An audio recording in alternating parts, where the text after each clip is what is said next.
بسم الله الرحمن الرحيم تبارك الذي نزل الفرقان على عبده ليكون للعالمين نذيرا. إن الحمد لله نحمده ونستعينه ونستغفره ونعوذ بالله من شرور أنفسنا ومن سيئات أعمالنا. من يهده الله فلا مضل له ومن يضلل فلا هادي له، وأشهد أن لا إله إلا الله وحده لا شريك له، وأشهد أن محمدا عبده ورسوله. أما بعد فإن خير الحديث كتاب الله، وخير الهدي هدي محمد صلى الله عليه وسلم، وشر الأمور محدثاتها، وكل محدثة بدعة، وكل بدعة ضلالة، وكل ضلالة في النار. கண்ணியமிக்க சகோதரர்களே, அல்லாஹ் சுப்ஹானஹு வ தஆலாவுடைய பேரருளால் ரமதானுடைய இறுதி 10 நாம் அடைந்திருக்கிறோம். ரமதானுடைய மாதமே முபாரக்கான மாதமாகும், அபிவிருத்தி நிரம்பிய மாதமாகும். அதிலும் குறிப்பாக ரமதானுடைய இறுதி 10 நாட்கள் ஆரம்ப 20 நாட்களை விட மிக மிக சிறந்தது. காரணம், இந்த இறுதி 10 தான் லைலத்துல் கத்ர் என்கிற மிக மகத்தான இரவு, 1000 மாதங்களை விட சிறந்த இரவு இருக்கிறது. அந்த அடிப்படையில் இந்த இறுதி 10 நாட்களுக்கு அல்லது இறுதி 10 இரவுகளுக்கு மற்ற நாட்களை காட்டிலும் அதிகமான சிறப்புண்டு. ஆகவேதான் ரமதானுடைய இறுதி 10 துவங்கிவிட்டால் ஆயிஷா ரலியல்லாஹு அன்ஹா நபி ஸல்லல்லாஹு அலைஹி வஸல்லம் அவர்களை குறித்து அறிவிக்கிறார்கள், ஷத்த மிஸரஹு, நபி ஸல்லல்லாஹு அலைஹி வஸல்லம் அவர்கள் தன்னுடைய இஸாரை, இஸார் என்று சொன்னால் கீழாடை, ரசூல் அவர்கள் தன்னுடைய இஸாரை இறுக்கி கட்டிக் கொள்வார். நபி ஸல்லல்லாஹு அலைஹி வஸல்லம் அவர்கள் இறுதி 10 துவங்கிவிட்டால் தன்னுடைய இஸாரை இறுக்கி கட்டிக் கொள்வார் என்பதற்கு என்ன பொருள்? அதற்கு ஒரு பொருள் தான், நபி ஸல்லல்லாஹு அலைஹி வஸல்லம் அவர்கள் இறுதி 10 தன்னுடைய மனைவிமார்களோடு இல்லற வாழ்க்கையில் ஈடுபட மாட்டார். ஆரம்ப 20 நாட்களில் நபி ஸல்லல்லாஹு அலைஹி வஸல்லம் அவர்கள் மனைவியோடு இல்லறத்தில் ஈடுபட்டாலும் இரவு நேரத்தில் இல்லறத்தில் ஈடுபடுவது அனுமதிக்கப்பட்டது. நோன்பு நேரத்தில், பகல் நேரத்தில் தான் அது ஹராம். ஆக ஆரம்ப 20 நாட்களில் இல்லறத்தில் ஈடுபட்டாலும் இறுதி 10 நபி ஸல்லல்லாஹு அலைஹி வஸல்லம் அவர்கள் மனைவியோடு இல்லறத்தில் ஈடுபட மாட்டார். மாறாக இறுதி 10 முழுமையாக வணக்க வழிபாடுகளுக்கு தன்னை ஒதுக்கிக் கொள்வார் என்று அர்த்தம். இன்னொரு பொருள் சொல்லப்படுகிறது, அதுவும் முதலாவது கருத்தோடு இணையக்கூடிய கருத்து தான். என்ன?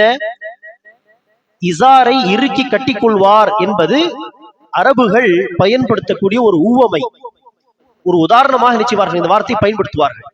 எந்த விஷயத்துக்கு உதாரணமாக?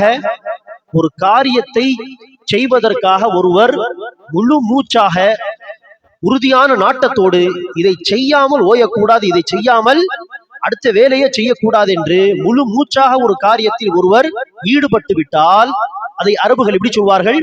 அந்த காரியத்தை செய்வதற்காக அவர் தன்னுடைய இஸாரை இறுக்கி கட்டி கொண்டார், இடுப்பில் கட்டி கொண்டார் என்று சில வார்த்தைகள் நினைச்சுவார்கள், ஊவமையாக பயன்படுத்துவார்கள்.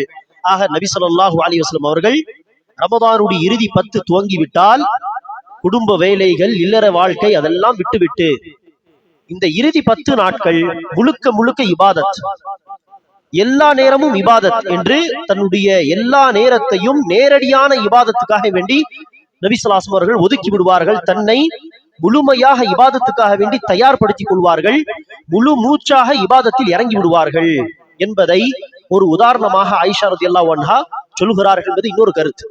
2 கருத்துடைய வெளிப்பாடு ஒண்ணுதான். நபி ஸல்லல்லாஹு அலைஹி வஸல்லம் அவர்கள் இறுதி 10 தன் மனைவிமார்களோடு இல்லற வாழ்க்கையில் ஈடுபட மாட்டார் என்றால் என்ன அர்த்தம்? இபாதத்துக்காக தன்னை ஒதுக்கிக் கொள்வார். நபி ஸல்லல்லாஹு அலைஹி வஸல்லம் அவர்கள் தன்னுடைய இஸாரை இறுக்கி கட்டிக் கொள்வார். அதாவது இறுதி 10 இபாதத்துக்காக தன்னை முழுமையாக தயார்படுத்திக் கொள்வார். ஆக மொத்தத்தில் நபி ஸல்லல்லாஹு அலைஹி வஸல்லம் அவர்கள் குடும்ப வாழ்க்கையெல்லாம், இல்லற வாழ்க்கை, தொடர்பான சில விஷயங்களை எல்லாம் சில நாட்கள் ஒதுக்கிவிட்டு அதை விட்டுவிட்டு முழு மூச்சாக இபாதத்தில் இறங்கி விடுவார். ஆகவேதான் இறுதி பத்தில் நபி ஸல்லல்லாஹு அலைஹி வஸல்லம் அவர்கள் இஅ்திகாஃப் செய்வார்கள். பள்ளிவாசலில் தங்கி இருந்து வணங்கி வழிபடுவது என்கிற அந்த இஅ்திகாஃப் என்கிற வணக்கத்தை நபி ஸல்லல்லாஹு அலைஹி வஸல்லம் அவர்கள் மதீனா வாழ்க்கையில் ஒவ்வொரு வருடம் செய்திருக்கிறார். எந்த வருடம் நபி ஸல்லல்லாஹு அலைஹி வஸல்லம் அவர்கள் வஃபாத் ஆனார்களோ ரபியுல் அவ்வல் மாதம், அதற்கு முந்தைய ரமதான் மாதத்தில் 20 நாட்கள் நபி ஸல்லல்லாஹு அலைஹி வஸல்லம் அவர்கள் இஅ்திகாஃப் செய்தார்கள். இந்த இஅ்திகாஃபுடைய நோக்கம் என்னது? முழு மூச்சாக இபாதத் செய்ய வேண்டும், தன்னை தனிமைப்படுத்திக் கொண்டு இபாதத் செய்வது. மார்க்கத்தில் துறவியாக வணங்குவதற்கு அனுமதி இல்லை. துறவியாக வணங்குவது என்று சொன்னால் என்ன? ஊரை விட்டு மக்களை எல்லாம் விட்டுவிட்டு சொந்த பந்தங்களை எல்லாம் விட்டுவிட்டு நான் காட்டில் போய் அல்லாஹ்வை வணங்குவேன், தனிமையில் நான் அல்லாஹ்வை வணங்குவேன் என்று சொல்லி காடுகளுக்கு சென்று விடுவது. இதற்கு துறவியாக வாழ்வதற்கு மார்க்கத்தில் அனுமதி இல்லை. அதை அரபியிலே ரஹ்பானியா என்று சொல்வார்கள். ரஹ்பானியத் என்கிற துறவியாக வாழ்வதற்கு மார்க்கத்தில் அனுமதி கிடையாது. மாறாக மக்களோடு மக்களாக இருந்துதான் என்ன செய்ய வேண்டும்? மார்க்கத்தை நாம் பேணி நடக்க வேண்டும். அவ்வாறு மக்களோடு மக்களாக வாழும் பொழுது குடும்ப வாழ்க்கை எல்லாமே அவசியம்தான். எனக்கு குடும்ப வாழ்க்கை வேண்டாம், நான் முழு மூச்சாக வாழ்நாள் முழுவதும் இபாதத் செய்வேன் என்று சொன்னால் அதற்கும் அனுமதி கிடையாது. குடும்ப வாழ்க்கை வாழ வேண்டும், இபாதத்தும் செய்ய வேண்டும், இரவில் தூங்கவும் வேண்டும், எழுந்து தொழவும் செய்ய வேண்டும். ஒரு நாள் நோன்பு வைத்தால் ஒரு நாள் நோன்பு இல்லாமலும் இருக்க வேண்டும் என்றுதான் நபி ஸல்லல்லாஹு அலைஹி வஸல்லம் அவர்கள் சொன்னார்கள். ஆக வாழ்நாள் முழுவதும் குடும்ப வாழ்க்கை இல்லாமல் நான் இபாதத் செய்வேன் என்றால் அதற்கு மார்க்கத்தில் அனுமதி இல்லை. ஆனால் ரமதானுடைய இறுதி பத்தில் நபி ஸல்லல்லாஹு அலைஹி வஸல்லம் செய்திருக்கிறார். குடும்ப வாழ்க்கை தொடர்பான வேலைகளை எல்லாம் விட்டுவிட்டு தன்னை தனிமைப்படுத்திக் கொண்டு முழு மூச்சாக இபாதத்தில் இறங்கி இருக்கிறார். இதற்கு மத்தியில் ரசூல் அவர்கள் அறவே குடும்ப மக்களோடு பேச மாட்டார், அப்படி கிடையாது. நபி ஸல்லல்லாஹு அலைஹி வஸல்லம் அவர்கள் பள்ளிவாசலில் இஅ்திகாஃப் செய்யும் பொழுது ரசூல் அவர்கள் என்ன செய்யக்கூடாது? வீட்டுக்கு போகக்கூடாது. இயற்கை தேவைக்காக வெளியே செல்வார்கள். மலஜலம் கழித்த பிறகு திரும்ப பள்ளிவாசலுக்கு வந்து விடுவார்கள். அந்த காலத்தில் பள்ளிவாசல் வசதி கிடையாது. அது அந்த வேலை போக குடும்ப வேலைக்காக வேண்டிய என்ன செய்ய மாட்டார்கள் ரசூல் அவர்கள்? வீட்டை நோக்கி செல்ல மாட்டார்கள், பள்ளிவாசலை விட்டு வெளியேற மாட்டார்கள். ஆனால் ரசூலுடைய மனைவிமார்கள் ரசூலத்தில் ஏதாவது அவசரமாக பேச வேண்டும் என்றால் பள்ளிவாசலுக்கு வருவார்கள். நபி ஸல்லல்லாஹு அலைஹி வஸல்லம் அவர்கள் பள்ளிவாசலில் இருந்து வாசல் வரை சென்று நிறுத்துவார்கள், பேசிவிட்டு அவர்களை வழி அனுப்பி வருவார். ஆக ஓரளவுக்கு பேசுவது என்பது தப்பு கிடையாது.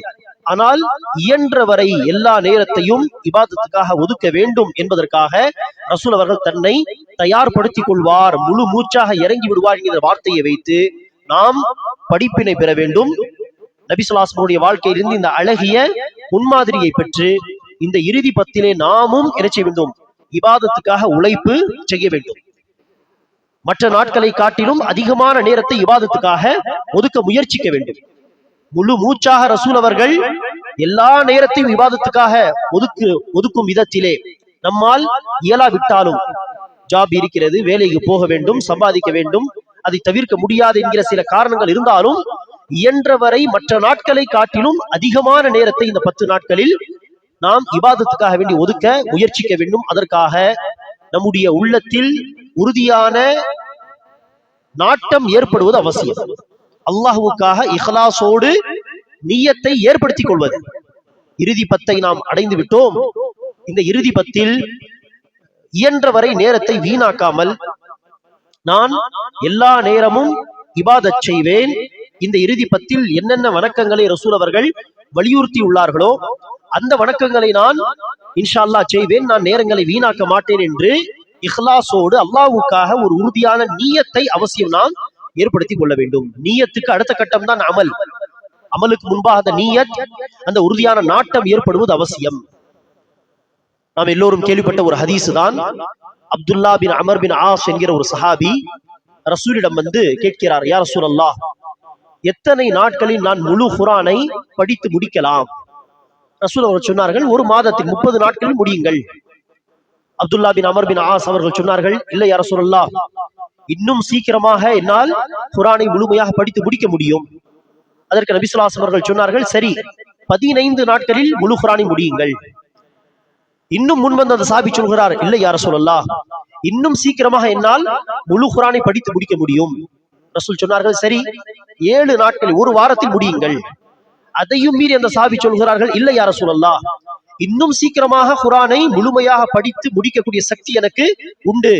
ரசூல் சொன்னார்கள், சரி 3 நாட்களில் குர்ஆனை நீங்கள் படித்து முடியுங்கள்.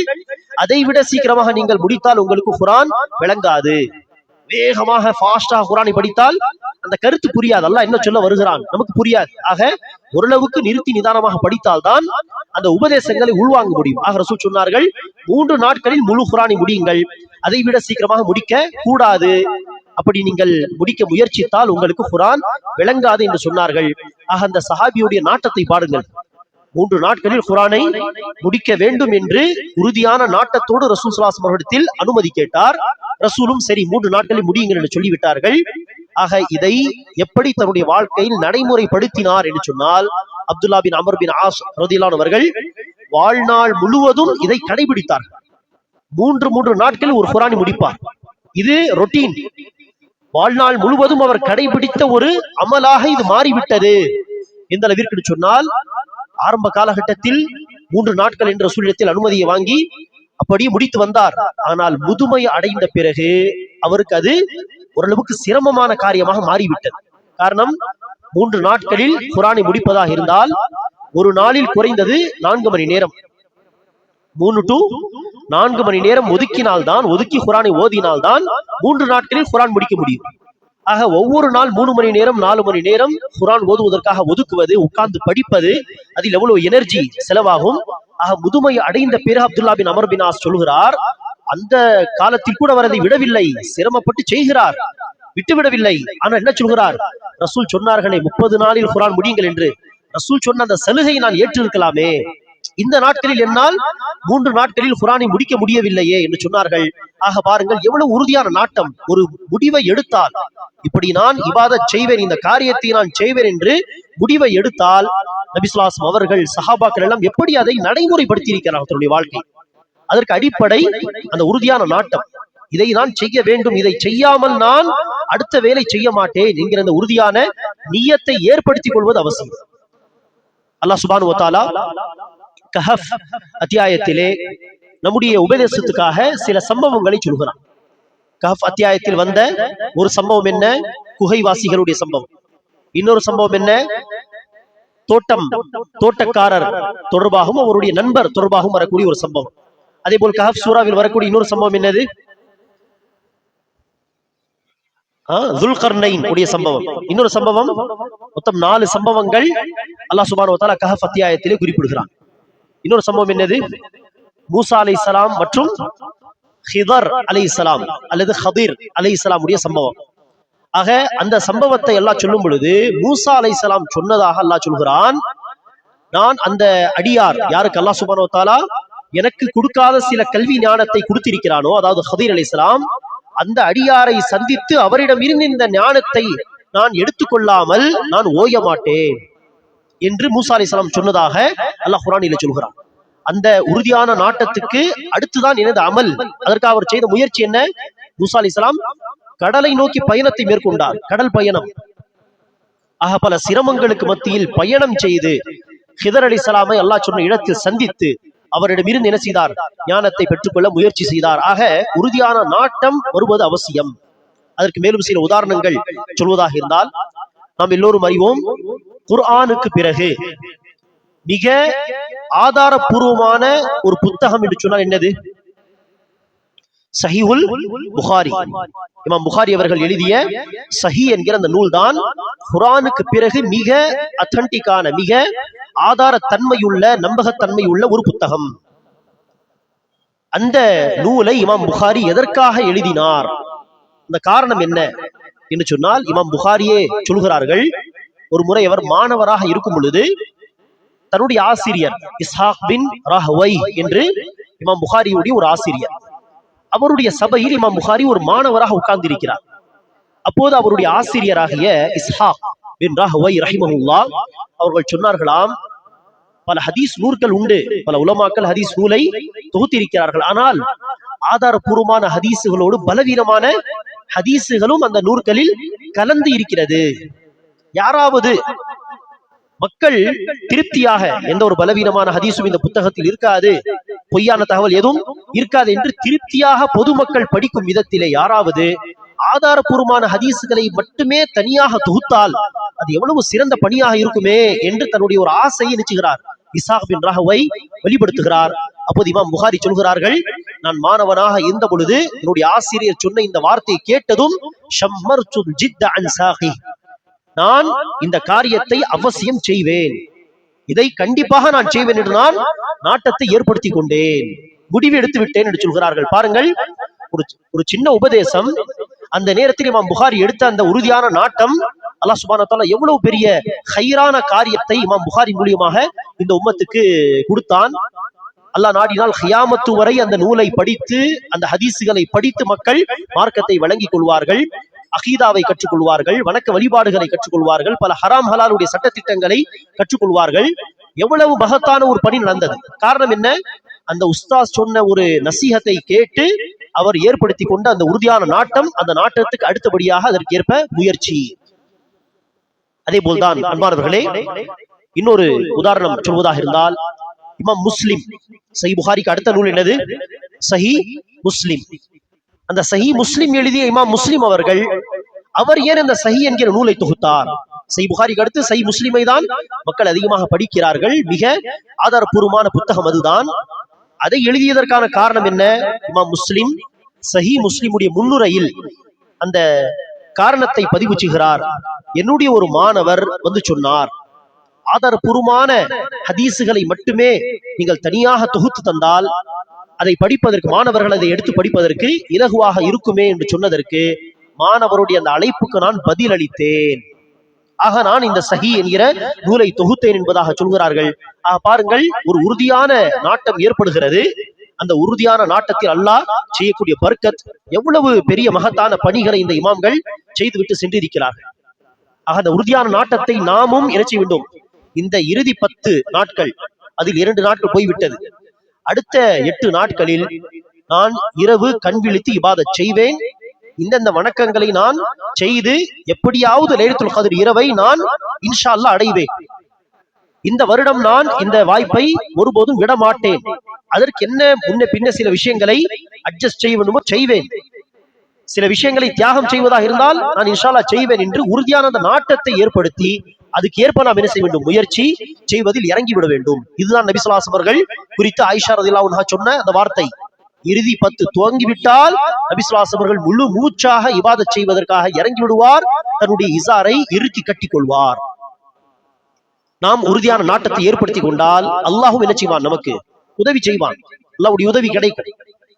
நபி ஸல்லல்லாஹு அலைஹி வஸல்லம் அவர்கள் ஹதீஸிலே சொல்கிறார்கள், அல்லாஹ் சொல்கிறான், அன இன்த ظنி அப்தி பி, நான் என்னுடைய அடியான் என்னை குறித்து என்ன அபிப்பிராயம் வைக்கிறானோ அதுக்கு ஏற்பதான் நானும் நடந்து கொள்கிறேன். ஆக அல்லாஹ்வை நாம் நம்பினால் அல்லாஹ் என்ன செய்வான்? அந்த நம்பிக்கைக்கு ஏற்ப நமக்கு உதவி செய்வான். நாம் எவ்வளவு ரெஸ்பான்ஸ் செய்வோமோ அதை விட அல்லாஹ் அதிகமாக என்ன செய்வான்? ரெஸ்பான்ஸ் செய்வான்.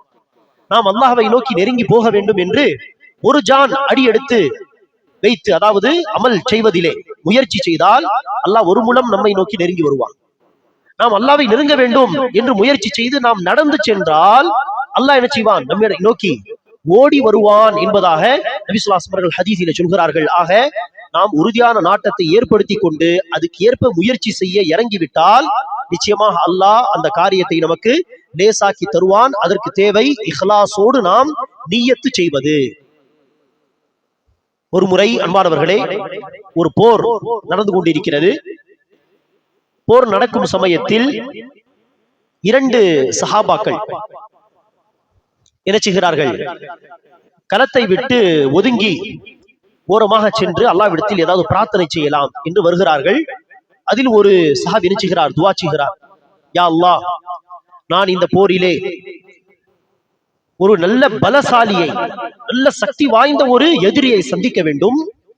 நான் அவனை தாக்க வேண்டும், அவன் என்னை தாக்க வேண்டும், மீண்டும் நான் அவனை கடுமையாக தாக்க வேண்டும், அவன் என்னை கடுமையாக தாக்க வேண்டும், இறுதியாக நான் அவனை கொலை செய்து விட வேண்டும், எனக்கு வெற்றி கிடைக்க வேண்டும் என்று ஒருவர் துஆ செய்கிறார்.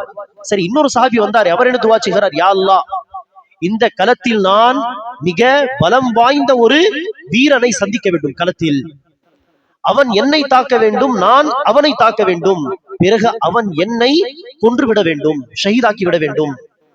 கொன்ற பிறகு அந்த அந்த காலத்தில் என்ன செய்வார்கள் அரபுகள் வெறி தனத்தோடு எதிரியை கொலை செய்த பிடகும் என்ன செய்வார்கள் தன்னுடைய வெறியை வெளிப்படுத்தும் விதத்தில் காதை அறுத்து விடுவார்கள், கண்ணை நோண்டி எடுத்து விடுவார்கள், இப்படி எல்லாம் செய்வார்கள், விரல்களை அறுத்து விடுவார்கள். இப்படிப்பட்ட ஒரு பழக்கம் இருந்தது. ஆகவேதான் ரசூல் அவர்கள் போருக்காக சஹாபாவை அனுப்பும் பொழுதெல்லாம் சொல்வார்கள், முஸ்லா செய்யாதீர்கள். இதற்கு பேர் என்னது? முஸ்லா. காது அறுப்பது, கண்களை இது செய்வது என்று செய்வார்கள். இதுக்கு பேர் முஸ்லா. முஸ்லா செய்யக்கூடாது, சிறு பிள்ளைகளை எக்காரணத்திற்கு கொண்டும் கொலை செய்யக்கூடாது என்று ரசூல் அவர்கள் உபதேசம் செய்துதான் அனுப்புவார்கள். ஆக அந்த சஹாபி சொல்கிறார், நான் அவனை தாக்க வேண்டும், அவன் என்னை தாக்க வேண்டும், இறுதியில் அவன் என்னை ஷஹீதாக்கி விட வேண்டும், ஷஹீதாக்கிய பிறகு என்னுடைய காதுகளை அறுத்து விட வேண்டும், என்னுடைய மூக்கை அறுத்து விட வேண்டும் என்று துவா செய்தார்கள். கூட இருந்த அந்த சஹாபி சொல்கிறார், எப்படி அவர் துவா செய்தாரோ அதே போல்தான் அல்லாஹ் அவருக்கு ஷஹாதத்தை கொடுத்தான். அதே போல் அன்பானவர்களே, ஒரு முறை நபி ஸல்லல்லாஹு அலைஹி வஸல்லம் அவர்கள் ஒரு போருக்கு பிறகு வந்த கனிமத் பொருட்கள் அதை ஏற்கனவே போரில் கலந்து கொண்ட சஹாபாக்கள் நிச்சயிக்கிறார்கள், பங்கிட்டு தருகிறார்கள். அப்போது போரில் கலந்து கொண்டு ஒரு சஹாபி அழைத்து நபி ஸல்லல்லாஹு அலைஹி வஸல்லம் அவர்கள், இதோ இது உங்களுடைய பங்கு என்று கொடுக்க, அதற்கு அந்த சஹாபி, மத்தபஅது லிஹாதா, அல்லாஹ்வின் தூதரே, இந்த கனிமத் பொருட்களுக்காக வேண்டி நான் உங்களோடு சேர்ந்து நான் களத்தில் இறங்கவில்லை, நான் உங்களோடு சேர்ந்து வந்து போர் புரியவில்லை. வலாக்கின் இத்தபஅதுக கை உர்மா ஹாஹுனா, மாறாக நான் உங்களோடு சேர்ந்து ஒவ்வொரு போரிலும் உங்களை பின்தொடர்ந்து வருவதெல்லாம் அல்லாஹ்வின் பாதையில் நான் போர் புரியும் பொழுது இந்த இடத்தில் நான் தாக்கப்பட்டு தன்னுடைய உயிரை தியாகம் செய்து விட வேண்டும், ஷஹீதாகி விட வேண்டும் என்பதற்காக தான் நான் வருகிறேன் யா ரசூலல்லாஹ் என்று சொல்லி அந்த கனிமத் பொருட்களை வாங்கவில்லை, அப்படி போய்விட்டார். அடுத்து ஒரு போர் நடந்தது. அந்த போரில் பல சஹாபாக்கள் ஷஹீதாக்கப்படுகிறார். ஷஹீதாக்கப்பட்ட சஹாபாவை ரசூல் அவர்கள் பார்வையிடும் பொழுது பார்த்தார், இந்த சஹாபி ஷஹீதாக்கப்பட்ட நிலையில் கீழே விழுந்து கிடக்கிறார்.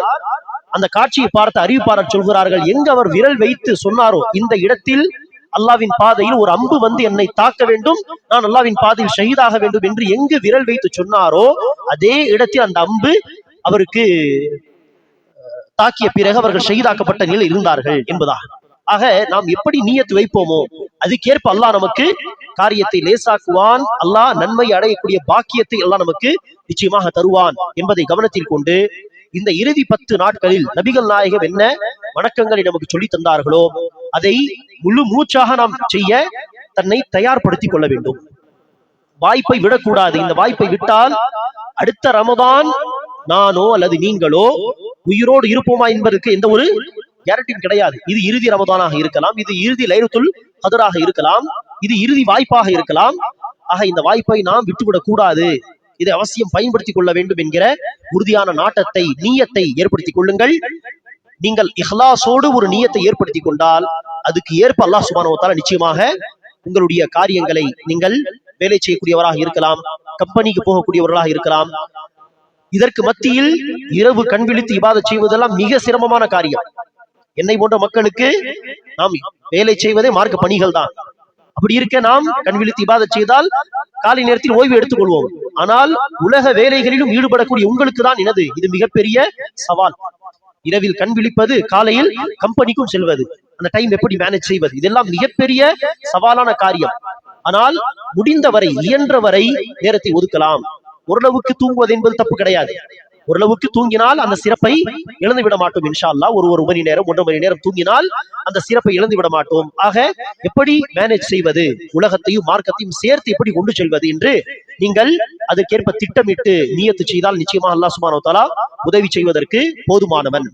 ஆக இந்த இறுதி 10 நாட்களில் அன்பானவர்களே, லைலத்துல் கத்ர் இரவை தேடி நாம் இபாதத்துகள் செய்யும் பொழுது, கண் விழித்து இபாதத் செய்யும் பொழுது நாம் அதிகமாக என்ன வணக்கங்களை செய்ய வேண்டும்?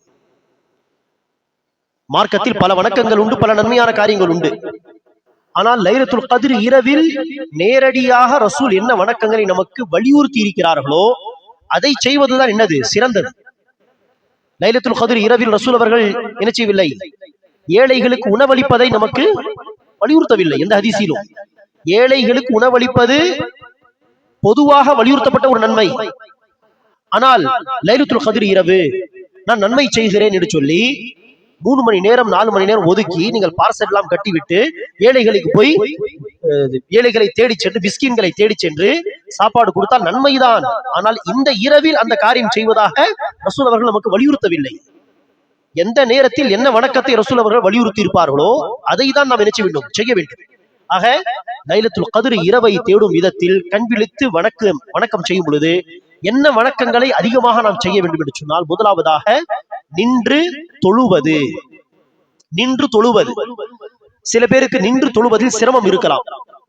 முதுமை அடைந்த காரணத்தினாலோ அல்லது கால்களில் கடுமையான வலி, இடுப்பு வலி என்று சில பிரச்சனைகள் உள்ளவர்களுக்கு நின்று வணங்குவது சிரமமாக இருக்கலாம். ஆனால் அத்தகைய மக்களும் நின்று வணங்குவது என்கிற வார்த்தை குர்ஆனிலும் ஹதீஸிலும் அல்லாஹ் ரசூல் அடிக்கடி சொல்லும் காரணத்தினால் இயன்ற வரை நின்று தொழ முயற்சிக்க வேண்டும். ஆம், 2 ரகாத் 15 நிமிடம் 20 நிமிடம் என்னால் நிற்க முடியாதுன்னு சொன்னால் சரி, ஆரம்பத்தில் ஓரளவுக்கு என்ன செய்யுங்கள், இல்லுங்கள். இல்லையா ருக்குக்கு நெருக்கமாக என்ன செய்யுங்கள், எழுந்து நிற்க முயற்சி செய்யுங்கள். நபி ஸல்லல்லாஹு அலைஹி வஸல்லம் அவர்கள் தன்னுடைய வாலிப பருவத்தில் எல்லாம் அல்லது 40க்கு பிறகு கூட நினைச்சுவார்கள், கால்கள் வீங்கும் அளவுக்கு நின்று இரவு தொழுகை தொழுவார். ஆனால் கடைசி காலங்களில் 60 எல்லாம் கிராஸ் பண்ண பிறகு நபி ஸல்லல்லாஹு அலைஹி வஸல்லம் அவர்களால் பழையபடி என்ன செய்ய முடியவில்லை, பல மணி நேரங்கள் எல்லாம் நின்று தொழ முடியவில்லை ரசூலால். ஆக ரசூல் என்ன செய்வார்களாம், அந்த காலத்தில் ஆயிஷா ரலியல்லாஹு அன்ஹா அவர்கள் அறிவிக்கிறார்கள், நபி ஸல்லல்லாஹு அலைஹி வஸல்லம் அவர்கள் இரவு தொழுகை உட்கார்ந்து தொழுவார்.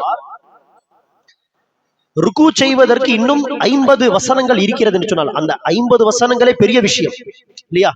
ரசூல் அவர்கள் ஒரு ரகாத்தில் ஒரு 100 வசனம் ஓதுவார், 150 வசனம் ஓதுவார் என்று சொன்னால் ஆரம்பத்தில் உட்கார்ந்து ஓதுவார். இன்னும் ருக்கு செய்வதற்கு ஒரு 50 வசனம் இருக்கிறது என்று சொன்னால் ரசூல் அவர்கள் எழுந்து நிற்பார். நின்று 50 வசனங்களை நின்று ஓதுவார். அடுத்து ருக்கு செய்வார், சஜ்தா செய்வார். 2வது ரகாத் ஆரம்பத்தில் ரசூல் அவர்கள் உட்கார்ந்தான் தொழுவார். ருக்கு செய்வதற்கு இன்னும் ஒரு ஏறக்குறைய ஒரு 50 வசனம் இருக்கிறது என்று சொன்னால் எழுந்து நிற்பார். 50 வசனங்கள் நின்று ஓதுவார், பிறகு ருக்கு செய்வார். பாருங்கள், ரசூல் ஸல்லல்லாஹு அலைஹி வஸல்லம் அவர்கள் பழையபடி முழுமையாக நின்று தொழக்கூடிய நிலையில் இல்லை. இருந்தாலும் இயன்ற வரை நின்று வணங்க வேண்டும். காரணம், நின்று வணங்குவது என்கிற வார்த்தை தான் குர்ஆன் ஹதீஸில் வந்திருக்கிறது. கியாமுல் லைல் என்று சொல்ல அர்த்தம் இரவில் நிற்பது. கியாம் என்று சொன்னால் நிற்பது. நபி ஸல்லல்லாஹு அலைஹி வஸல்லம் லைலத்துல் கத்ர் சம்பந்தமாக சொல்கிறார்கள், மன் காம லைலத்துல் கத்ரி ஈமானன் வஹ்திசாபன் குஃபிர லஹு மா தகத்தம மின் தம்பி. எவர் ஒருவர் லைலத்துல் கத்ர் இரவில் நிற்பாரோ, நின்று வணங்குவாரோ, ஈமானோடு கூலி கிடைக்கும் என்கிற எதிர்பார்ப்போடு ஆதரவோடு அவருடைய முந்தைய பாவங்கள் மன்னிக்கப்படும். ஆக நிற்பது என்கிற வார்த்தைகள் இடம்பெற்ற காரணத்தினால் இயன்ற வரை, ஆம் சுத்தமாக என்னால் நிற்கவே முடியாது என்கிற நிலை இருந்தால், ஃபர்தான தொழுகையாக இருந்தாலே உட்கார்ந்து தொழுவதற்கு அனுமதி இருக்கும் பொழுது, நஃபில் தொழுகை இது சுன்னத்தான தொழுகை, தாராளமாக உட்கார்ந்து தொழலாம், தப்பே கிடையாது. ஆனால் இயன்றவரை நின்று தொழ நாம் என்ன செய்ய வேண்டும், முயற்சிக்க வேண்டும். ஆக இரவு தொழுகை, அந்த இரவு தொழுகையை நீட்டி தொழுவதற்காக நாம் என்ன செய்யலாம், தேவைப்பட்டால் குர்ஆனை பார்த்து கூட ஓதலாம். தனிப்பட்ட முறையில் நீங்கள் இரவு தொழுகை 2 ரக்காத்தோ 4 ரக்காத்தோ ஜமாத்தோடு தொழுவது அல்லாமல் நீங்கள் தனிப்பட்ட முறையில் 2-4 ரக்காத் தொழ விரும்பினால் அதை நீட்டி தொழுவதற்காக என்ன செய்யலாம், நீங்கள் தாராளமாக குர்ஆனை முஸ்ஹஃபை பார்த்து ஓதலாம். சஹீஹ் புகாரியுடைய ஒரு தகவலிலே, ஹதீஸிலே, இது ரசூல் சொன்ன ஹதீஸ் என்கிற அந்த ஹதீஸில் வராது, இது சஹாபாவை குறித்து பேசக்கூடிய ஹதீஸ். அதையும் ஹதீஸ் என்றுதான் சொல்வார்கள் ஹதீஸ் துறை வல்லுநர்கள். அப்படிப்பட்ட ஒரு ஹதீஸில் வருகிறது, ஆயிஷா ரலியல்லாஹு அன்ஹா அவர்களுடைய அடிமை தொழுகை நடத்துவார். அவர் ஹாஃபிஸ் கிடையாது. ஆக கையில் முஸ்ஹஃபை வைத்துக் கொண்டு பார்த்து ஓதுவார். பின்னால் ஆயிஷா ரலியல்லாஹு அன்ஹா அந்த அடிமையை பின்தொடர்ந்து என்ன செய்வார்கள், தொழுவார்கள் என்று சஹீஹ் புகாரியில் செய்தி உண்டு. இப்படி செய்யும் பொழுது ஆயிஷா ரலியல்லாஹு அன்ஹா அவரும் நினைச்சவில்லை, இப்படி எல்லாம் குர்ஆன்லாம் பார்த்து எல்லாம் ஓதக்கூடாது என்று சொல்லவில்லை. இப்படி செய்வதாக கேள்விப்பட்ட வேறு சஹாபா கூட நினைச்சவில்லை, உங்கள் அடிமை இப்படி பார்த்து ஓதுவதாக நாங்கள் கேள்விப்பட்டோம், இப்படி எல்லாம் ஓதக்கூடாது என்று மற்ற சஹாபாவும் தடுக்கவில்லை. இதை அடிப்படையாக வைத்து நாம் என்ன செய்யலாம், குர்ஆனை நஃபில் தொழுகையில், ஃபர்தான தொழுகையில் அல்ல, சுன்னத்தான நஃபிலான தொழுகையில் பார்த்து ஓதலாம் என்கிற சட்டத்தை எடுத்துக்கொள்ள முடியும். அந்த அடிப்படையில் குர்ஆனை பார்த்து ஓதுங்கள். குர்ஆன் ஓதுவது என்கிற இபாதத்தும் ஆகிவிடும் இன்ஷா அல்லாஹ். நீண்ட நேரம் நின்று வணங்குவது என்கிற இபாதத்தும் ஆகிவிடும். ஆக முதலாவதாக நின்று வணங்குவது, கியாமுல் லைல் செய்வதற்காக முயற்சி செய்யுங்கள், ஒரு நாளும் விடாமல். இரண்டாவதாக குர்ஆனை அதிகமாக ஓதுவது. இது குர்ஆனுடைய மாதம். நபி ஸல்லல்லாஹு அலைஹி வஸல்லம் அவர்கள் ரமதான் மாதத்தில் குர்ஆனை மற்ற நாட்களை காட்டிலும் அதிகமாக ஓதுவார். மற்ற நாட்களில் ஜிப்ரீல் அலைஹிஸ்ஸலாமுக்கு இறங்கிய வசனங்களை எல்லாம் ரசூல் அவர்கள் ஓதி காட்ட மாட்டார். ஆனால் ரமதான் மாதத்தில் நினைச்சுவார்கள் அந்த ரமதான் வரை இறங்கிய வசனங்களை ஜிப்ரீலுக்கு ஓதி காட்டுவார். ஜிப்ரீலும் ரசூலுக்கு அந்த ரமதான் வரை இறங்கிய முழு குர்ஆனை ஓதி காட்டுவார். ரசூலுடைய வாழ்க்கையில் இறுதி ரமதானிலே இரண்டு முறை ரசூல் அவர்கள் முழு குர்ஆனை ஜிப்ரீலுக்கு ஓதி காட்டி இருக்கிறார். ஜிப்ரீல் ரசூலுக்கு 2 முறை குர்ஆனை ஓதி காட்டி இருக்கிறார். ஆக குர்ஆன் அதிகம் ஓத வேண்டிய மாதம் இந்த ரமதான் மாதம். அதிலும் இறுதி பத்திலே லைலத்துல் கத்ர் இரவை தேடும் விதத்தில் நாம் கண் விழித்து வணங்கும் பொழுது குர்ஆனை அதிகமாக நாம் ஓத வேண்டும். குர்ஆன் அதிகமாக ஓத வேண்டும். இது இந்த இரவில் பிரத்யேகமாக நாம் செய்ய வேண்டிய ஒரு வணக்கம். இந்த குர்ஆன் ஓதுவதையும் இரவு தொழுகையும் சேர்த்தபடியாக செய்வதற்கு ஒரு வழி நாம் ஏற்கனவே சொல்லும். அப்படி செய்தால் நீங்கள் குர்ஆன் ஓதும் பொழுது அதிகமாக நிற்பதும் உங்களுக்கு தெரியாது. இமாம் ஓத நீங்கள் பின்னால் நின்றால்தான் நிற்பது சிரமமாக தெரியும். ஆனால் நீங்களே குர்ஆன் பார்த்து ஓதும் பொழுது நிற்பது சிரமமாகவும் இன்ஷா அல்லாஹ் தெரியாது. நின்று வணங்கக்கூடிய இபாதத்தையும் செய்யலாம், குர்ஆன் திலாவத்தையும் இன்ஷா அல்லாஹ் செய்யலாம். குர்ஆனை அதிகமாக ஓதுங்கள். இது குர்ஆனுடைய மாதம், குர்ஆன் இறக்கி அருள பெற்ற மாதம். இந்த குர்ஆனை கொண்டுதான் அல்லாஹ் நமக்கு இம்மையிலும் மறுமையிலும் நினைச்சுகிறான், கண்ணியத்தை வழங்குகிறான், உயர்வை வழங்குகிறான். அப்படிப்பட்ட குர்ஆனோடு, அல்லாஹ்வுடைய கலாம், அல்லாஹ்வுடைய வார்த்தையோடு நம்முடைய தொடர்பு என்ன? ரமதானில் ஏதோ எடுத்து ஓதுகிறோம். ரமதானுக்கு முன்பு போன ஷாபான் மாதத்தில் நாம் குர்ஆனை பார்த்து ஓதுனோமா? ஷாபானுக்கு முன்பு ரஜப் மாதத்தில் நாம் குர்ஆனை பார்த்து படித்தோமா? ரஜபுக்கு முந்தைய மாதத்தில் நாம் குர்ஆனை பார்த்து படித்தோமா? யோசித்து பாருங்கள், சிந்தித்து பாருங்கள். குர்ஆன் ஓதுவதில் நம்முடைய நிலை என்ன? அல்லாஹ்வுடைய கலாமை நாம் எந்த அளவுக்கு நேரத்தை ஒதுக்கி ஓதுகிறோம்? இல்லை நவுது பில்லாஹ், இந்த ரமதானில் ஓதுகிறோம். இந்த ரமதானுக்கு முன்பு லாஸ்ட் எப்போது குர்ஆன் ஓதினோம் என்று சொன்னால் சென்ற ரமதான் தான் என்று சொன்னால் நவுது பில்லாஹி மின் தாலிக், இது குர்ஆனை புறக்கணிக்கக்கூடிய ஒரு செயல். நம்பிக்கை கொண்ட பிறகும் நாம் நினைச்சுக்கிறோம் குர்ஆனை ஓதுவதில், திலாவத் செய்யக்கூடிய விஷயத்தில் குர்ஆனை புறக்கணிக்கிறோம் என்று அர்த்தம். அல்லாஹ் பாதுகாக்க வேண்டும். அல்லாஹ் சுப்ஹானஹு வ தஆலா குர்ஆனிலே சொல்கிறான், ஃபுர்கான் அத்தியாயத்திலே, நாளை மறுமை நாளில் நபிகள் நாயகம் ஸல்லல்லாஹு அலைஹி வஸல்லம் அல்லாஹ்விடத்தில் முறையிடுவார்கள். தன்னுடைய உம்மத் தொடர்பாக அல்லாஹ்விடத்தில் புகார் செய்வார்கள். என்ன? இன்ன கௌமி இத்தஹது ஹாதல் குர்ஆன மஹ்ஜூரா. யா அல்லாஹ், என் இறைவா, என்னுடைய சமூக மக்கள் இந்த குர்ஆனை கண்டு கொள்ளாமல் அப்படி விட்டு விட்டார்கள். நம்பிக்கை கொள்ளாமல் விட்டாலும் புறக்கணிப்பதுதான், நம்பிக்கை கொண்ட பிறகும் திலாவத் செய்யாமல் விட்டாலும் அது குர்ஆனை புறக்கணிப்பதுதான், திலாவத் செய்தாலும் அமல்படுத்துவதில்லை என்று சொன்னால், சட்டத்திட்டங்களை ஏற்று நடப்பதில்லை என்று சொன்னாலும் புறக்கணிப்பதுதான். ஆக எந்த விதத்திலும் நாம் குர்ஆனை புறக்கணிக்கக்கூடியவர்களாக இருக்கக்கூடாது. குர்ஆன் உடையவர்களாக, குர்ஆனுடைய மக்களாக, அஹ்லுல் குர்ஆன், குர்ஆன் வழங்கப்பட்ட மக்களாக நாம் உண்மையில் மாற வேண்டும். குர்ஆனை ஓத வேண்டும். இது ரமதானுக்குரிய சட்டம் மாத்திரமல்ல, ரமதான் போன பிறகு அடுத்த ரமதான் வரை கூட நாம் என்ன செய்ய வேண்டும்? அவ்வப்போது குர்ஆன் எடுத்து ஓத வேண்டும். அன்பானவர்களே, ஹாலித் பின் வலீத் ரலியல்லாஹு அன்ஹு மிகப்பெரிய ஒரு இஸ்லாமிய கமாண்டர். அவருடைய தலைமையில் அவர் போர் தளபதியாக இருந்து பல போர்களை முஸ்லிம்கள் செய்திருக்கிறார்கள், வென்று இருக்கிறார்கள். மகத்தான வெற்றியை அல்லாஹ் அவர்கள் மூலம் இந்த உம்மத்துக்கு வழங்கி இருக்கிறார். 80, 90 அல்லது 100, 110 போர் செய்து இருப்பார் அநேகமாக. அவர் கமாண்டராக இருந்து அதில் ஒரு போரில் கூட அவர் என்ன செய்யவில்லை, தோல்வியை சந்தித்ததில்லை. அப்படிப்பட்ட ஒரு சிறந்த கமாண்டர். வாழ்நாள் முழுவதும் வாழ்க்கையின் ஒரு பெரும் பகுதி அல்லாஹ்வின் பாதையில் போர் புரிவதற்காகவே ஒதுக்கியவர், தியாகம் செய்தவர். எவ்வளவு மகத்தான ஒரு காரியம் அது! அல்லாஹ்வுடைய கலிமா மேலோங்க வேண்டும் என்கிற எண்ணத்தோடு எவர் ஒருவர் போர் செய்கிறாரோ அது மிக மகத்தான ஒரு காரியம். அதற்கு ஈடாக வேறு எந்த வணக்கமும் இருக்க முடியாது. அப்படிப்பட்ட வணக்கத்தை செய்தவர். ஆனால் அவருக்கு ஒரு பெரிய மனவேதனை என்னவென்றால், ஜிஹாத் செய்வதற்காக, அல்லாஹ்வின் பாதையில் போர் புரிவதற்காக பயணம் செய்வது, அந்த வேலைகளில் ஈடுபடுவது, போர் செய்வது. போர் என்பது சாதாரண விஷயமா? போர் என்று சொன்னால் அதில் எப்படிப்பட்ட ஏற்பாடுகள் இருக்க வேண்டும், அந்த போர் என்பது எப்படி பல விஷயங்களை பாதிக்கிறது என்று நாம் இந்த காலத்தில் நினைச்சுகிறோம், கண்கூடாக பார்க்கிறோம். போர் என்பது சாதாரண விஷயம் அல்ல.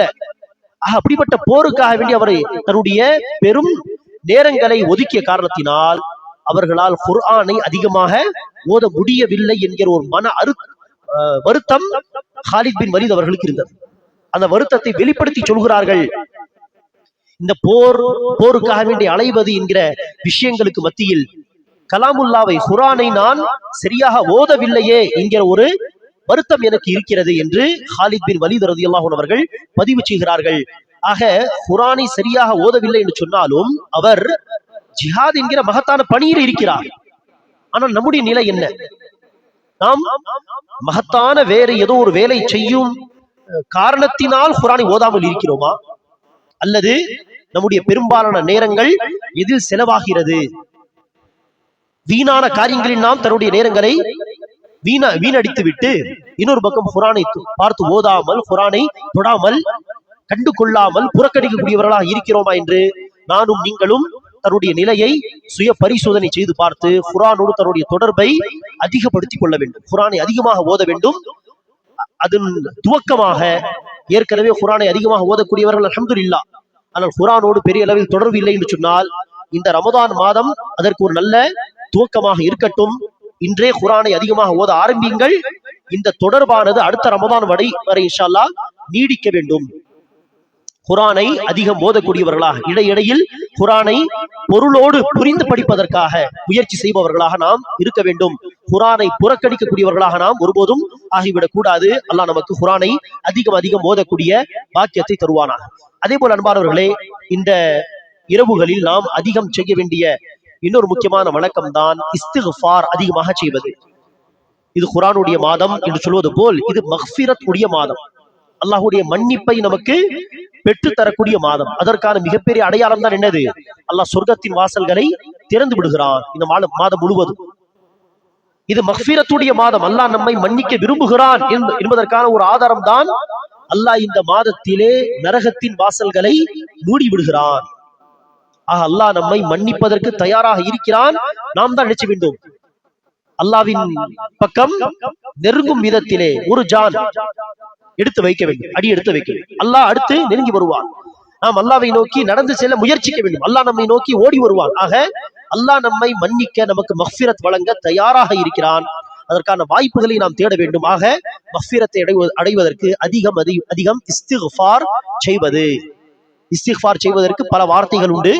அதில் குறிப்பாக இந்த இரவுகளில் அதிகமாக எந்த வார்த்தையை கொண்டு நாம் இஸ்திக்ஃபார் செய்ய வேண்டும் என்று சொன்னால், திக்ர் செய்வது போல், சுப்ஹானல்லாஹ், அல்ஹம்துலில்லாஹ், அல்லாஹ் அக்பர் என்று திக்ர் செய்வது போல் எந்த வார்த்தையை கொண்டு நாம் அதிகமாக இஸ்திக்ஃபார் செய்ய வேண்டும் என்றால், நபி ஸல்லல்லாஹு அலைஹி வஸல்லம் அவர்கள் ஆயிஷா ரலியல்லாஹு அன்ஹா அவர்களுக்கு சொல்லிக் கொடுத்த வார்த்தைகள். அல்லாஹும்ம இன்னக அஃபுவுன் துஹிப்புல் அஃவ ஃபஅஃபு அன்னி. யா அல்லாஹ், நீ மன்னிப்பவன். அஃபுவுன் குர்ஆனிலும் ஹதீஸிலும் அல்லாஹ்வுக்காக வந்த ஒரு அழகிய பெயர் தான் என்னது? அஃபுவுன், மன்னிப்பவன். யா அல்லாஹ், நீ மன்னிப்பவன். துஹிப்புல் அஃப், அடியார்களை மன்னிப்பதை, அடியார்களுடைய பாவங்களை மன்னிப்பதை நீ விரும்புகிறாய். ஃபஅஃபு அன்னி, என்னுடைய பாவங்களை மன்னித்து விடு. இந்த மன்னிப்பு அஃபு என்கிற வார்த்தை வருகிறது. இது என்னது? மிக ஆழமான ஒரு வார்த்தை. பாவங்களை மன்னிப்பதற்கு குர்ஆன் ஹதீஸில் பயன்படுத்தப்பட்ட இன்னொரு வார்த்தை தான் குஃப்ரான். இஸ்திக்ஃபார் என்று சொல்லுவோமே, பாவ மன்னிப்பு தேடுவது. மக்ஃபிரத் குஃப்ரான் என்று சொன்னாலும் மன்னிப்பதுதான். ஆனால் குஃப்ரானுக்கும் இந்த அஃபு என்கிற வார்த்தைக்கும் உள்ள வித்தியாசம் என்னவென்றால், குஃப்ரான் அல்லது மக்ஃபிரத்தில் அல்லாஹ் நம்முடைய பாவங்களை மன்னித்து விடுவான். ஆனால் அந்த பாவம் நம்முடைய பதிவு புத்தகத்தில் எழுதப்பட்ட நிலையில் இருக்கலாம். பாவம் செய்ததா எழுதப்பட்டிருக்கும், ஆனால் அல்லாஹ் தண்டிக்க மாட்டான். இது மக்ஃபிரத். அல்லாஹ் அந்த பாவத்துக்கு நம்மை தண்டிக்க மாட்டான். ஆனால் அந்த பாவம் செய்ததாக அந்த பதிவு புத்தகத்தில் எழுதப்பட்டு இருக்கும். அந்த பதிவு புத்தகத்தில் இருக்கும் என்று சொன்னால் அதை எழுதக்கூடிய மலக்குமார்களுக்கும் அந்த பாவத்தை குறித்து தெரியும். ஆனால் அஃபு என்பது மக்ஃபிரத்தையும் தாண்டி உள்ள ஒரு மன்னிப்பு. அதில் அல்லாஹ் என்ன செய்வான்?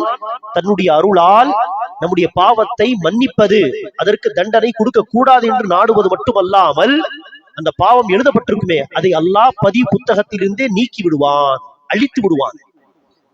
அந்த பாவத்தின் எந்த ஒரு அடையாளமும் இருக்காது. மலக்குமார்களுக்கும் அல்லாஹ் அதை மறக்கடிக்க செய்து விடுவான் என்று சொன்னாலும் மிகையாக. அல்லாஹ் நம்முடைய பாவத்தை மறைத்தால் அது மக்ஃபிரத். அந்த பாவம் இருக்கும், எழுதப்பட்டிருக்கும், ஆனால் அல்லாஹ் மறைத்து விடுவான். யாருக்கும் அதை சொல்ல மாட்டான். அல்லாஹ் அதற்குரிய தண்டனை கொடுக்க மாட்டான். ஆனால் அஃபு என்பது அந்த பாவத்தை நமக்கு மன்னிப்பது மட்டுமல்லாமல் அதை முழுவதுமாக அல்லாஹ் அழித்து விடுவான். பதிவு புத்தகத்திலும் அது இருக்காது. எப்படிப்பட்ட வார்த்தைகள் அந்த துவாவில் பயன்படுத்தப்பட்டிருக்கிறது. அல்லாஹ் எந்த அளவுக்கு நம் மீது கருணை காட்டுபவனாக இருக்கிறான், அளவில்லா அருள் செய்யக்கூடியவனாக இருக்கிறான் என்கிற அந்த உணர்வோடு இந்த வார்த்தை வெறுமனே சுப்ஹானல்லாஹ் சுப்ஹானல்லாஹ் என்று சடங்கு மாதிரி சொல்லக்கூடாது. மாறாக என்ன செய்ய வேண்டும்? அல்லாஹும்ம இன்னக அஃபூவுன் துஹிப்புல் அஃவ ஃபஅஃபு அன்னி, அல்லாஹும்ம இன்னக அஃபூவுன் துஹிப்புல் அஃவ ஃபஅஃபு அன்னி என்று இந்த வார்த்தைகளை திக்ர் செய்வது போல் சொல்லும் பொழுது உள்ள பூர்வமாக சொல்ல வேண்டும். யா அல்லாஹ் நீ மன்னிப்பவன். எப்படி மன்னிப்பான்? பதிவு புத்தகத்திலும் அல்லாஹ் அந்த பாவத்தை நீக்கி விடுவான் என்கிற அந்த அர்த்தத்தை விளங்கியவர்களாக நாம் இருக்க வேண்டும். யா அல்லாஹ் நீ மன்னிக்க கூடியவன், மன்னிப்பதை விரும்புகிறாய், என் பாவத்தை மன்னித்து விடு, நான் இந்த பாவத்தை செய்திருக்கிறேன் என்று உள்ளத்தில் யோசித்து அதை அல்லாஹ் மன்னித்தால் பதிவு புத்தகத்திலிருந்தும் அல்லாஹ் அதை நீக்கி விடுவான். அந்த அளவுக்கு அல்லாஹ் என்னுடைய பாவங்களை மன்னிக்க வேண்டும். அல்லாஹ் நிச்சயமாக மன்னிப்பான். அல்லாஹ் மன்னிப்பை விரும்புகிறான். அல்லாஹ்வை தவிர வேறு யாரும் என்னுடைய பாவங்களை மன்னிக்க முடியாது. அல்லாஹ்வை விட்டு வேறு யாரிடத்திலும் நான் போய் மன்றாடி துவாவும் செய்ய முடியாது. அல்லாஹ்விடத்தில் தான் துவா செய்ய முடியும். அல்லாஹ் நிச்சயமாக மன்னிப்பான் என்கிற அந்த நம்பிக்கையோடு இஸ்திக்ஃபார் அதிகமாக செய்வது. அன்பார்வர்களே, இந்த இரவுகளிலே லைலத்துல் கத்ர் இரவை, அந்த இரவின் சிறப்பு 1000 மாதங்களை விட சிறந்தது என்கிற அந்த சிறப்பை அடைய முயற்சித்தவர்களாக இந்த இறுதி 10 நாட்களிலும் எத்தனை நாட்கள் இருக்கிறதோ ஒவ்வொரு இரவும் கண் விழித்து இபாதத் செய்ய நாம் இன்ஷா அல்லாஹ் முயற்சி செய்வோம். நின்று இயன்றவரை நின்று கியாம் செய்து வணங்க முயற்சி செய்வோம். குர்ஆனை அதிகமாக இன்ஷா அல்லாஹ் ஓதுவோம். இந்த பழக்கமானது ரமதான் போன பிறகும் நம்மிடத்தில் தொடர வேண்டும். அடுத்த ரமதான் வரை தொடர வேண்டும். அதற்கான ஒரு பயிற்சி தான் இந்த ரமதான் மாதத்தின் வணக்கங்கள். அதே போல இந்த இரவுகளில் அதிகமாக துவா செய்வோம். துவாவிலும் பிரத்யேகமாக இஸ்திக்ஃபார் அதிகமாக செய்வோம். அந்த இஸ்திக்ஃபார் செய்யும் பொழுது நபிகள் நாயகம் சொல்லிக் கொடுத்த வார்த்தை அல்லாஹும்ம இன்னக அஃபூவுன் துஹிப்புல் அஃவ ஃபஅஃபு அன்னி என்கிற வார்த்தைகளை கொண்டு அதிகம் அல்லாஹ்விடத்தில் பாவ மன்னிப்பு தேடுவோம். அல்லாஹ் சுப்ஹானஹு வ தஆலா நிச்சயமாக நமக்கு மக்ஃபிரத் தருவதற்கு போதுமானவன். நம்முடைய பாவங்களை முழுவதுமாக அழித்து நமக்கு முழுமையான மன்னிப்பை தருவதற்கு அல்லாஹ் சுப்ஹானஹு வ தஆலா போதுமானவன். அல்லாஹ் சுப்ஹானஹு வ தஆலா நாம் எந்த விஷயங்களை இப்போது சொன்னோமோ கேட்டோமோ இந்த விஷயங்களை எல்லாம் சொல்வதை விட கேட்பதை விட அதிகம் தன்னுடைய வாழ்க்கை நடைமுறைப்படுத்தக்கூடிய பாக்கியத்தை அல்லாஹ் எனக்கும் உங்களுக்கும் தந்து அருள் புரிவானாக. ஆமீன். வ ஆகிரு தஅவானா அனில் ஹம்துலில்லாஹி ரப்பில் ஆலமீன்.